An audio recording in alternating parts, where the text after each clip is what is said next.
टिगोर का जो है वो हेड ऑन एक्सीडेंट हो जाए डिजायर के साथ, सेफ स्मूथ ऑटोमेटिक बताओ सर 12 लाख तक पेट्रोल डीजल दोनों में। टोरस एलएक्सआई बेस मैनुअल और ब्रेजा जेडएक्सआई मैनुअल, इन टैक्सॉन डीजल में डीपीएफ यूज होता है क्या भाई जी? वेन्यू या काइलैक में कौन सी गाड़ी लें?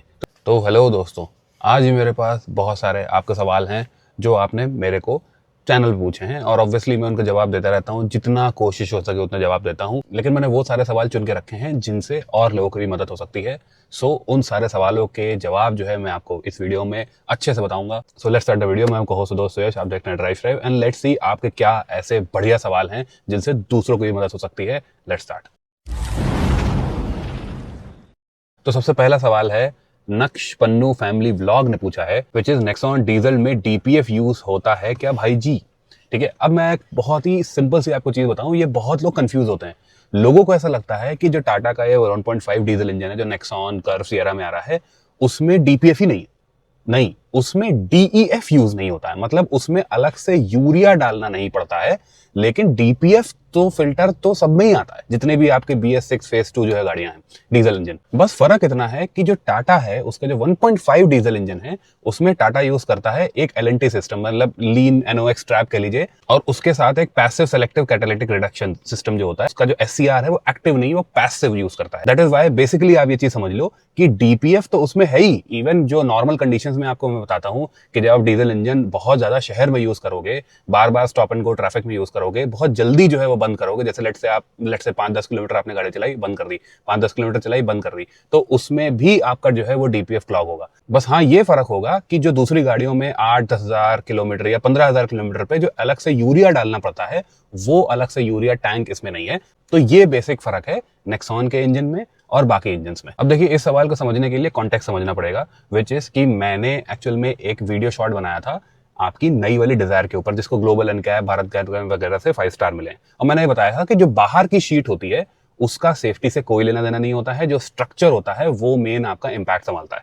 तो यहाँ पे कमेंट आया है वादिया लाइफ का कि भाई मैं एक एग्जांपल देता हूँ, हमारा पुराना घर जो पहले बना था है ना, उसमें जो है वो कॉलम रॉड भी नॉर्मल है, उसमें एक सिंगल ब्लॉक हिला नहीं सकते, उस मतलब बेसिकली पहले वाला घर जो है वो बहुत तगड़ा था और 6.1 रेक्टर स्केल का अर्थक्वेक झेल लिया। ठीक है, 9 इंच की बहुत ही मोटी मोटी जो है दीवारें थी उसमें। उसको ये कंपेयर कर रहे हैं अपने न्यू घर से, जो उसकी वॉल्स 4 इंच की हैं, उस पे जो है वो केवल 5.1 इंच का रेक्टर स्केल का जो 2017 का अर्थक्वेक आएगा, उसकी वजह से दीवारों में ब्रेक आ गया और कॉलम टेढ़े हो गए। तो ये कह रहे हैं कि जो हमारा पुराना घर था वो ज्यादा तगड़ा बना था। ऐसी जो पुरानी गाड़ियां होती हैं, जो बाहर की जो शीट होती है वो भी अच्छा खासा इंपैक्ट झेल लेती है, जिससे अंदर इंपैक्ट करवाता है। अब इसका जवाब जो है वो पहले घर की ही तरह से दे देते हैं।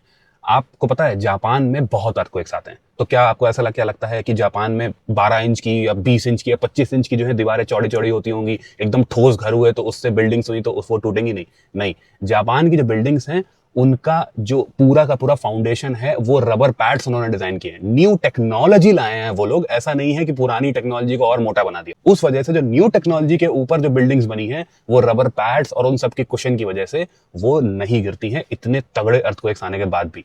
एग्जैक्टली सेम चीज गाड़ियों में भी होती है। जब न्यू टेक आता है तो वहां पे जो क्रम्पल जोन्स होते हैं वो ज्यादा बेटर तरीके से डिजाइंड होते हैं। गाड़ी के मैन्युफैक्चरर्स को पता होता है कि कहां पे कौन सी ग्रेड का एग्जैक्टली हम स्टील लगाएं स्ट्रक्चर में, बॉडी के बाहर नहीं। तब जो है आपका मिनिमम इंपैक्ट बॉडी के अंदर आएगा। तो सिंपल सी ये चीज है, टेक्नोलॉजी वाली बात है। बाहर से चादर जो है वो लाइट हो सकती है, हाँ उसके नुकसान हैं कुछ, ऑब्वियसली जब आपका कोई छोटा मोटा एक्सीडेंट होगा तो उसमें ज्यादा डेंट पड़ेंगे, ठीक है, लेकिन जो स्ट्रक्चर है that is a completely different thing. अगर हम इसको इक्वेट करें कि टिगोर का जो है वो हेड ऑन एक्सीडेंट हो जाए डिजायर के साथ, तो टिगोर एक 4 स्टार रेटेड अनस्टेबल शेल की गाड़ी है।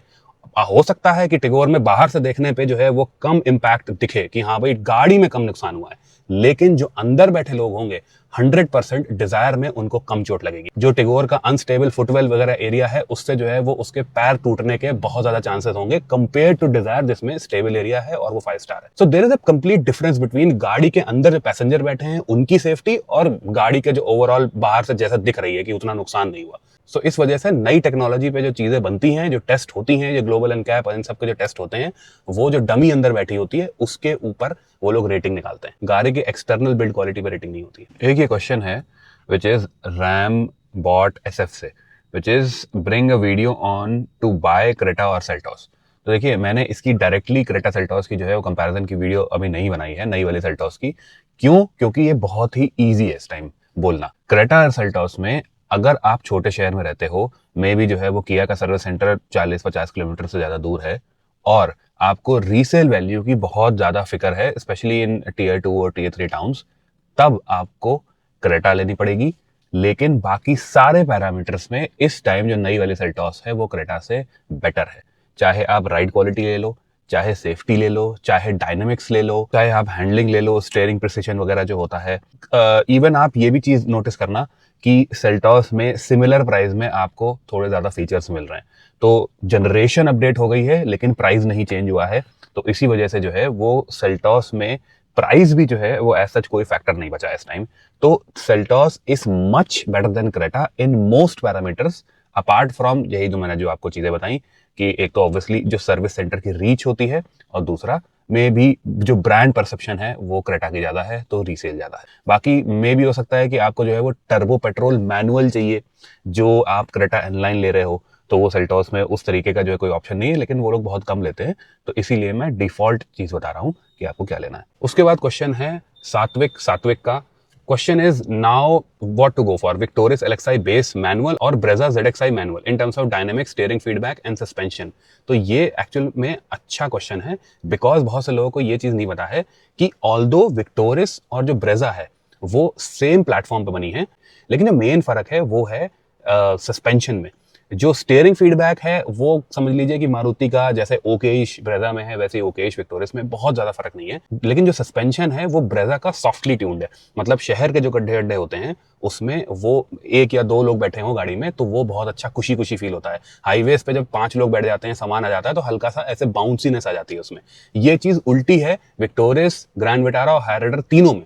मतलब अगर आप उसको शहर में चलाओगे और स्पीड ब्रेकर्स के ऊपर से निकालोगे, 1-2 लोग बैठे होंगे तो आपको लगेगा ये तो स्टिफ है, लेकिन जहां आप उसकी स्पीड बढ़ाओगे 50-60 किलोमीटर के ऊपर जो है जब आप वो चलती है और लोग बैठ जाते हैं तो वो बहुत बढ़िया सेटल डाउन हो जाती है। तो as a better highway car आपको विक्टोरिस ज्यादा बेटर लगेगी। ऑब्वियसली फैमिली की जो है वो आपको हाईवे बिठा के ले जाना है, ज्यादा बूट स्पेस, ज्यादा लगेज ले जाना है, तो घूमने फिरने आपको जाना है कि जो है 40% सिटी में चल रही है, 60% हाईवे पे चल रही है, तो विक्टोरिस बेस मॉडल आप ले सकते हो। लेकिन अगर आपका जो है 50-50 या फिर जो है वो 60-40 ऐसे है कि बहुत ही कम बार ऐसा होता है कि लगेज और पीछे फैमिली मेंबर होते हैं और 1-2 लोग 3 लोग जो है गाड़ी में चलते हैं, तो Brezza is more comfortable overall. एक बहुत ही बढ़िया क्वेश्चन है विच इज चौधरी 007 का, सेफ स्मूथ ऑटोमेटिक बताओ सर 12 लाख तक पेट्रोल डीजल दोनों में। तो देखो, अगर आप डीजल ऑटोमेटिक पूछ रहे हो, प्रॉपर ऑटोमेटिक 12 लाख का ऑन रोड, ठीक है, तो वो सिर्फ और सिर्फ जो है वो सोनेट में अभी आ गया है। इवन लोअर वेरिएंट्स में इवन आपको 10.5 लाख 11 लाख रुपए में लोअर वेरिएंट डीजल ऑटोमेटिक उसका मिल जाएगा, बट वो उतनी सेफ नहीं है अगर आप सेफ मांग रहे हो गाड़ी तो। और दूसरी चीज, वेन्यू में भी डीजल ऑटोमेटिक आता है लेकिन वो पैसा ज्यादा है उसका। और अगर आपको पेट्रोल में चाहिए तब तो बहुत सारी गाड़ियां हैं। अगर आप वैसे देखो कि सेडान वाइज तो अमेज बहुत ही बढ़िया गाड़ी है, 5 star safety, 1.2 litre naturally aspirated engine iVTEC with a CVT gear box, तो उसका सेफ और स्मूथ दोनों का बहुत बढ़िया कॉम्बिनेशन है अमेज में। उसके ऊपर अगर आप आ जाओ थोड़ी सी बड़ी गाड़ियों में तो आपके पास स्काईलैक है और 3XO है, प्रॉपर टॉर्क कन्वर्टर, भागती है गाड़ियां। हाईवे यूज के लिए जो है अगर आपको 40-60 इस तरीके का है, मैक्सिमम हाईवेज पे भी चलते हो तो बहुत बढ़िया है। और टॉर्क कन्वर्टर उनका आइसिन का है, तो मतलब एक तरीके से बहुत ही अच्छा रिलायबिलिटी भी है उसके गियर बॉक्स की। 12 लाख रुपए में जो है लोअर वेरिएंट्स इनके आ जाते हैं आराम से, तो वो आप ले सकते हैं। अच्छा, एक से ज्यादा लोगों ने मेरे से ये चीज पूछी है कि वेन्यू या काइलैक में कौन सी गाड़ी लें। तो देखिए, मैंने आपको काइलैक और 3XO का पहले बता रखा है, ये रील आप देख लेना। इवन मैंने जो है वो काइलैक को और भी गाड़ी से कंपेयर कर लेना है, पूरी एक वीडियो बनाई हुई है। लेकिन अगर आपको न्यू वेन्यू को काइलैक से कंपेयर करना है तो मैं आपको क्लियर कट जो है वो आपके यूज के हिसाब से बता दूंगा कि आपको कौन सी लेनी चाहिए। तो सबसे पहली चीज ये कि आपको जो है वो थोड़ा सिटी में भी चलना है। लेट्स से जो है 40-60 का रेशियो है, 40% आप सिटी में चलते हो ट्रैफिक में और 60% हाईवे पे चलते हो, तो भी आपको जो है वो काइलैक का मैनुअल नहीं लेना है। ठीक है, मैनुअल बेसिकली मैंने 3-4 हज़ार किलोमीटर चली काइलैक मैनुअल चलाई थी, उसका क्लच काफी भारी हो गया था, काफी डीप था, और आपको टर्बो पेट्रोल में मैनुअल ही चाहिए तो आप फिर जो है वो वेन्यू का जो क्लच और गियर बॉक्स का ओवरऑल जो करीजिए सेंसिटिविटी है या फिर ईज ऑफ यूज है वो बहुत बेटर है काइलैक से, और काइलैक के क्लच में दिक्कत भी आ सकती है लॉन्ग टर्म में। तो एक ये क्लियर कट फर्क है।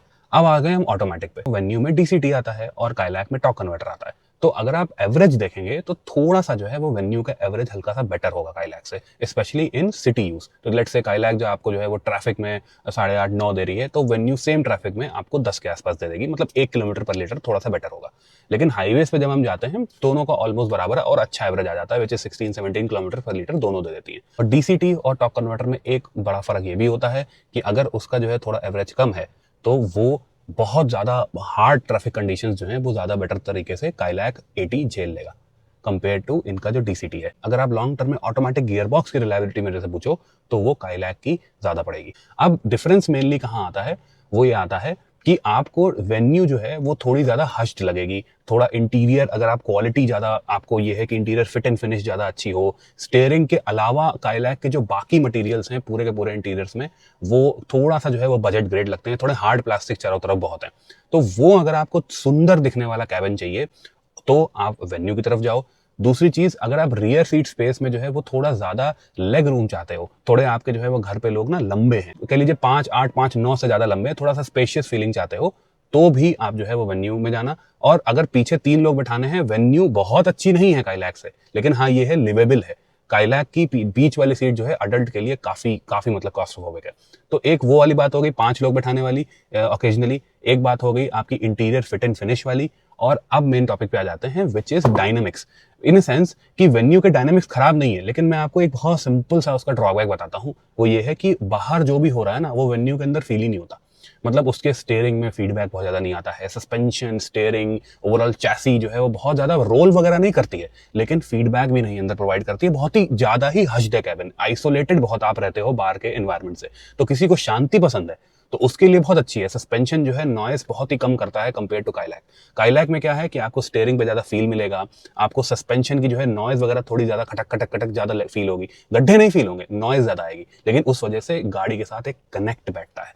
तो दैट इज वाई अगर आपको ड्राइवर्स कार टाइप की चाहिए तो जो है वो आप काइलैक लो। अगर आपको एक बैलेंस चाहिए बिटवीन गुड लुकिंग इंटीरियर वाली कार, फैमिली कार एंड जो गाड़ी जो है वो इंजन वाइज परफॉर्मेंस में लैकलस्टर ना हो, तब आप जो है वो वेन्यू का टर्बो ले सकते हो। और मैनुअल में तो आपको वेन्यू ही टर्बो लेनी। एक और चीज है जो वेन्यू की तरफ ज्यादा टिल्ट करती है which is resale value and long term में जो ओवरऑल कॉस्ट ऑफ ओनरशिप है वो थोड़ी जो है वो वेन्यू की कम पड़ेगी, मतलब आपके पैसे थोड़े ज्यादा बचेंगे। कहला कि 4 साल तक सर्विसेज तो जो है सस्ती हैं, लेकिन उसके बाद थोड़ी महंगी होती चली जाएंगी। वेन्यू की जो सर्विस कॉस्ट है वो थोड़ी ऑब्वियसली कम रहेंगी। और लॉन्ग टर्म में अगर आपको गाड़ी रखनी है स्पेशली मैनुअल में, तो वो आपको वेन्यू जो है वो थोड़ी ज्यादा ईजी लगेगी मेंटेन करने में, और आप कहीं बाहर से भी वगैरह सर्विस करवा सकते हो, और आपका जो है वो रीसेल भी थोड़ी बेटर आएगी। Let me know in the comments below आपको सवालों के जवाब कैसे लगे। इसी तरीके के सवाल पूछते रहना आप, जो दूसरों के भी काम आएंगे। अगर आपको गाड़ी लेने में कंफ्यूजन हो रही है तो कंसल्टेशन की जो है डिटेल्स आपको डिस्क्रिप्शन में बहुत आराम से मिल जाएंगी। वीडियो कैसी लगी मेरे को जरूर बताना कमेंट्स में। अच्छी लगी हो तो लाइक, अगर बहुत अच्छी लगी हो, पहली बार चैनल पे आए हो तो सब्सक्राइब करे बिना बिल्कुल मत जाना। अगली वीडियो मिलते हैं, तब तक के लिए बाय बाय।